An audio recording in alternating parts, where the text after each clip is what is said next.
আসসালামু আলাইকুম বন্ধুরা, সবাইকে শুভ সকাল। এখন সকাল হয়ে নাই, দেখতে পাচ্ছেন এখন দুপুরের আয়োজন চলছে। প্রায় 10:30 বেজে গেছে। আমি এখন রান্না চাপাবো। এই যে আমি এদিকে গরুর গোস্ত ভিজিয়েতে দিয়েছিলাম, এখন আমি ভালোভাবে ধুয়ে নেব। আমি গোস্তগুলোকে ভালোভাবে ধুয়ে নিচ্ছি।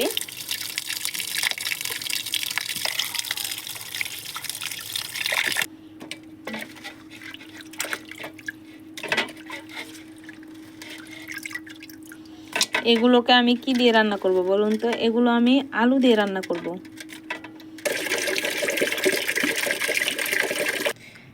গোস্ত রান্নার জন্য পেঁয়াজ, রসুন, এই যে আদা, কাঁচামরিচ সবগুলো একসাথে নিয়ে এসেছি। এখন সব আমি কাটা বাছা করে নিব। আর এগুলো কি বলুন তো? এগুলো হচ্ছে তোরই, এগুলো ভাজি করব আমি। এদিকে আমি চুলোয় হাঁড়ি বসিয়ে দিয়েছি ভাত রান্নার জন্য। ভাত আর তোরই বসিয়ে দিব চুলোয়।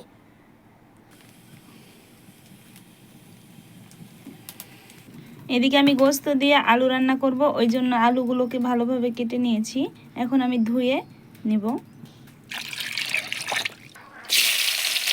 মাটির চুলোয় রান্না করতে যে কি কষ্ট হয় দেখছেন, ধোয়া এগুলো পুরোটাই শরীরের ওপর দিয়ে যাবে।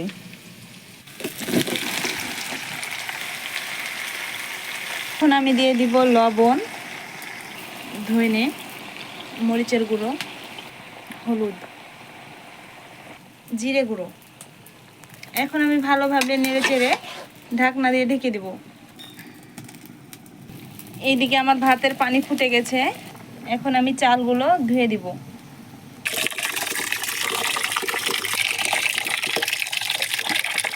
চাল দেওয়া মাত্রই কিন্তু আমার ভাতটা ফুটে গেল। এখন আমি এদিক দিয়ে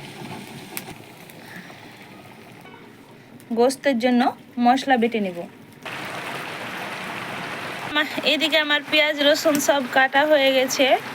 এখন আমি গোস্তের জন্য মশলা বাটবো। এই যে পাটা দেখছেন, এটাতে কিন্তু আমি এখন মশলা করব।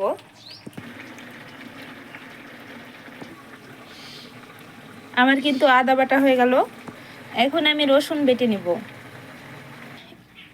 এদিকে আমার ভাত তরকারি হয়ে গেছে, দেখুন।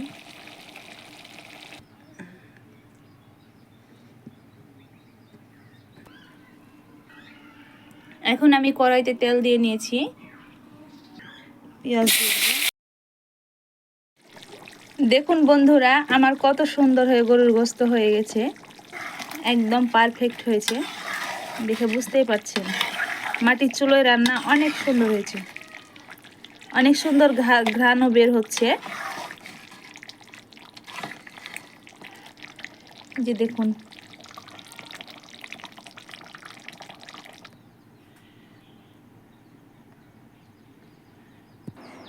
রান্না হয়ে গেছে, এখন পরিবেশন করার পালা।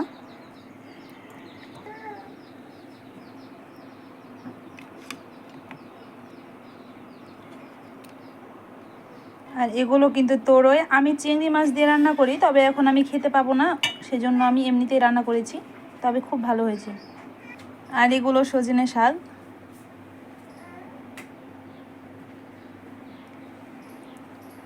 তো সবাই ভালো থাকুন বন্ধুরা, সবার দাওয়াত রইল।